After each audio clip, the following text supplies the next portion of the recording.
Vamos ahora a ver el protocolo IPv6. Este protocolo se describe en más detalle en otra asignatura, que es la de ampliación de redes de computadores, pero en esta asignatura veremos los conceptos fundamentales. IPv6 es una nueva versión del protocolo IP. Actualmente el protocolo más extendido es la versión 4 de este protocolo IP. IPv6 se comenzó a diseñar en 1994 hasta 1998, más o menos, porque en el año 91 la IETF empezó a estudiar el problema de cómo expandir el número de direcciones, porque había una necesidad de más direcciones de las que teníamos en el momento con IPv4, que recordemos que son 32 bits de direcciones, unas 4.000 millones de direcciones. Se introdujo IPv6 con las RFCs 2460 y 3513, en las cuales se describe su funcionamiento,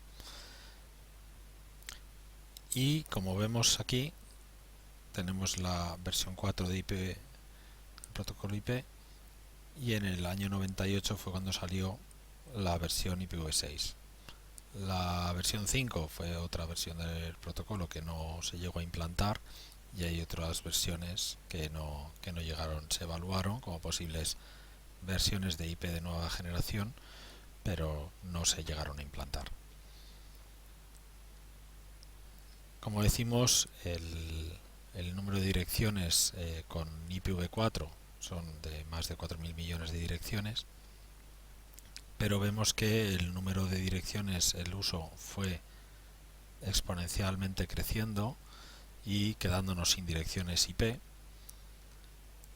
fundamentalmente debido al uso de cada vez más dispositivos conectados a Internet, y se empezaron a utilizar distintas técnicas para evitar este agotamiento de direcciones. Algunas ya las hemos visto, pues por ejemplo el subnetting o el utilizar CIDR, el Classes Internet Domain Routing, para nombrar grupos más reducidos de redes en vez de utilizar los rangos, utilizar NAT, utilizar direccionamiento privado en redes locales y luego salir con una única IP, o el poder compartir direcciones con protocolos como PPP o DHCP, en el cual el Internet Service Provider, el ISP, te asigna una única dirección, pero que si tú no la estás usando en un momento, pues se la puede asignar a otro. Por lo tanto, puede utilizar con menos direcciones, puede dar servicios a más clientes. Eso últimamente cada vez es menos posible porque los clientes están conectados de forma continua. Por lo tanto, la IP no la sueltas normalmente, entonces no puedes reutilizarla. ¿Cómo se asignan las direcciones IP? En las IP versión 4 hay un organismo internacional que es el IANA, que es el Internet Assigned Numbers Authority, que es el que se encarga de gestionar globalmente el espacio de direcciones IP. Este organismo se divide en 5 RIRs, que son los Regional Internet Registries, y son los responsables de asignar a los usuarios las IPs en cada una de las regiones. Tenemos como regiones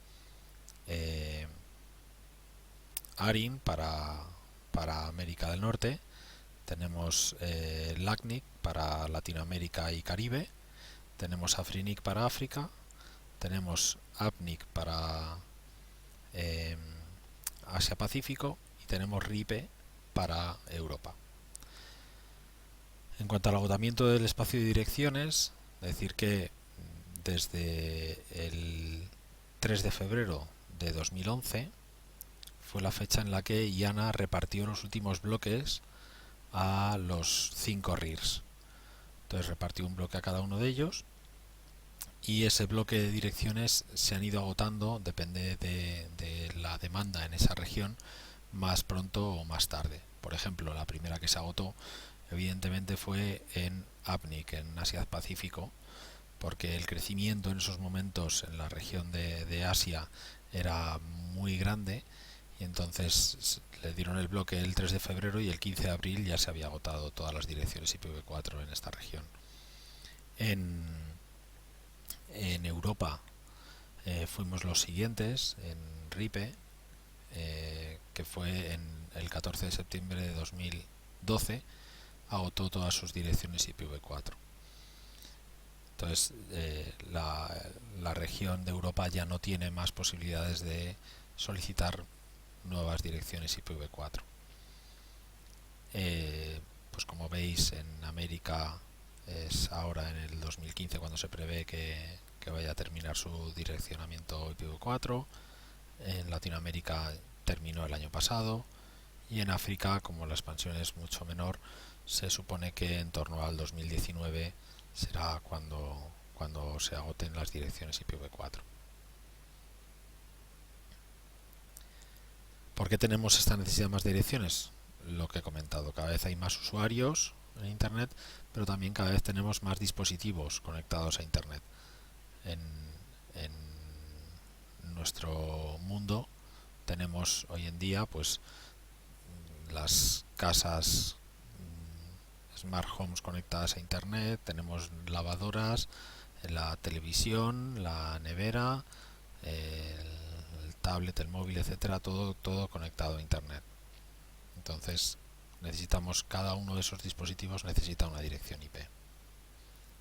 Por eso digo que no solo el número de usuarios, que vemos que también ha crecido, aquí pasaron el límite de IPv4, pero también lo importante es el número de dispositivos conectados, que ha crecido exponencialmente en estos tiempos. Por lo tanto, tenemos un número de direcciones insuficiente porque tenemos más usuarios, sobre todo en Asia, más dispositivos, tenemos más redes. Luego tenemos también como limitación de IPv4 que las tablas de enrutamiento cada vez eran de mayor tamaño y eran muy difíciles de gestionar, que tenemos un protocolo IPv4 que es difícil de procesar en los routers, el hecho de que la cabecera sea de un tamaño variable y que sea tan compleja pues lleva un tiempo de procesamiento más largo en los routers, que tenemos, como he dicho, tecnologías de acceso always on, que estamos totalmente conectados todo el tiempo, que las redes y los usuarios cada vez son más móviles, y que tenemos unos protocolos que cada vez solicitan más el hecho de ser transparentes, el plug and play, que yo me conecto sin tener que preocuparme de nada más. Las soluciones que ofrece IPv6 en este caso son un mayor espacio de direccionamiento, las direcciones son de 128 bits. Esas direcciones, por lo tanto, al haber tantas, pueden ser direcciones globales, es decir, yo puedo tener para cada usuario puedes darle un espacio de direccionamiento enorme, y yo voy a poder utilizar direcciones, no hace falta que utilice direcciones privadas en mi red local, puedo utilizar direcciones directamente públicas, únicas en Internet. No voy a tener que utilizar esos trucos o apaños que hacíamos en IPv4 para no gastar direcciones.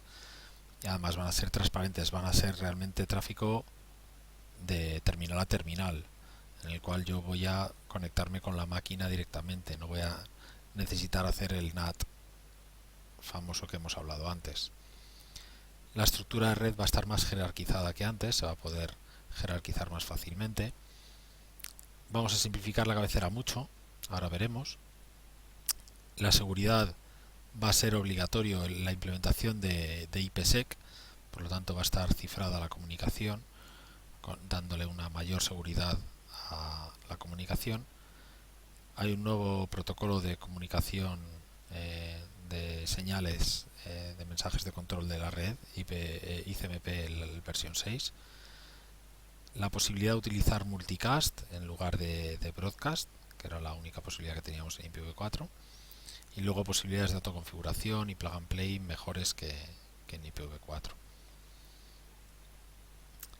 Como hemos dicho, la motivación inicial era el espacio de direccionamiento, que se agotaba, pero se ha aprovechado IPv6 para cambiar el formato de cabecera para mejorar la calidad de servicio. Lo que se ha hecho es poner una cabecera de longitud fija de 40 bytes, no una longitud variable como teníamos antes, y por ejemplo no vamos a permitir la fragmentación. Si es más grande el datagrama y no cabe, pues se le avisa al origen y dice: oye, este datagrama no cabe, mándalo más pequeño, pero no se permite la fragmentación en IPv6. Aquí veis un ejemplo de cabecera IPv6 en el cual mantenemos el campo de versión del protocolo, también el de clase de tráfico, que es como el type of service que teníamos en IPv4. Después aparece una etiqueta nueva, un campo nuevo, que es el de etiqueta de flujo. Todavía no está muy bien definido, pero es para poder identificar datagramas que van en el mismo flujo de datos. Tendrán la misma etiqueta. Luego también tendremos la longitud de la carga, como la cabecera ya es un tamaño fijo de 40 bytes, pues únicamente con indicar la longitud de lo que llevo dentro, pues es suficiente. Tenemos también el campo de siguiente cabecera, como teníamos antes, que es el equivalente al campo de prioridad en IPv4. ¿Vale? Decimos a qué protocolos se entregarán los datos. Tenemos el límite de saltos, que es el TTL. Y luego las dos direcciones IP, la dirección de origen y dirección de destino, que son 128 bits cada una. Y luego ya los datos. Cambios, por ejemplo, pues vemos que no aparece el checksum, ya no tenemos checksum, no hace falta, ya lo estamos comprobando, ya tenemos un checksum que ya lo vimos en la capa de transporte. Luego veremos en la capa de enlace que también hacemos comprobación de integridad de los datos para ver si ha habido algún error. Por lo tanto, si ya lo hacemos en la capa de transporte o lo hacemos en la capa de enlace, es absurdo hacerlo una tercera vez también en la capa de red. Las opciones que teníamos antes en IPv4 y la cabecera era variable, aquí también se permiten, pero fuera de la cabecera. En el campo siguiente cabecera indicamos si tenemos algún tipo de opción y se manda en un datagrama aparte, no en esta cabecera, que seguirán siendo 40 bytes. Y por último, lo que he dicho antes, se crea un nuevo protocolo ICMP versión 6, que es una nueva versión, y que se incluyen mensajes nuevos, como por ejemplo el de que el paquete de datos que se está enviando es demasiado grande y no cabe. Habría que fragmentarlo. Como en IPv6 no se permite la fragmentación, lo que se le dice al origen es: este paquete que estás enviando es demasiado grande, no cabe en el siguiente enlace, por favor envíalo de nuevo más pequeño. También hay una serie de funciones de gestión de grupos de multidifusión, que no vamos a entrar en detalle, que es con un protocolo IGMP. ¿Cómo se hace la transición? Esto es lo fundamental. ¿Cómo se pasa de IPv4 a IPv6? Pues no todos los routers podemos actualizarlos de forma simultánea. No podemos decir el mismo día, venga, el día D, ponemos este día, apagamos todos los routers IPv4 y los ponemos todos a IPv6. Eso es inviable. Entonces, lo que se hace es funcionar con un periodo de transición en el que habrá IPv4 y IPv6 conviviendo. ¿Cómo se hace? Mediante dos formatos, o bien con pila dual o bien con tunelización. La pila dual es que los nodos IPv6 tienen también IPv4, tenemos las dos pilas, IPv6 y IPv4, y la tunelización es que el datagrama IPv6 es contenido dentro de un datagrama IPv4 donde solo se soporta IPv4, pues metemos IPv6 dentro de IPv4. Por ejemplo, en pila dual tendríamos, si en este trayecto nos encontramos con una zona en la cual no hay IPv6 y solo hay IPv4, pues lo que haremos será en pila dual pasar los datos de aquí a aquí en IPv4. Aquí teníamos el datagrama en IPv6 y aquí lo que hacemos es transformarlo a IPv4. ¿Qué pasa? Pues que vamos a perder información, porque habrá cosas como por ejemplo el flujo, el campo flujo lo hemos perdido, no tendremos al volver a pasar a IPv6 no tenemos ese campo. Sin embargo, en la tunelización lo que hacemos es crear un túnel entre los routers IPv6 de forma que metemos el datagrama IPv6 dentro de un datagrama IPv4 y mandamos entre estos dos routers, que son los routers IPv4, tráfico en IPv4 y el datagrama entero metido dentro. Como vemos, la situación actual, el uso de IPv6, según estadísticas de Google, es, por ejemplo, a nivel de Google, de consultas en Google, un 6% del tráfico total, por lo tanto no es mucho. Y como vemos, en Europa, España está muy por debajo de otros países de su entorno en utilización de IPv6.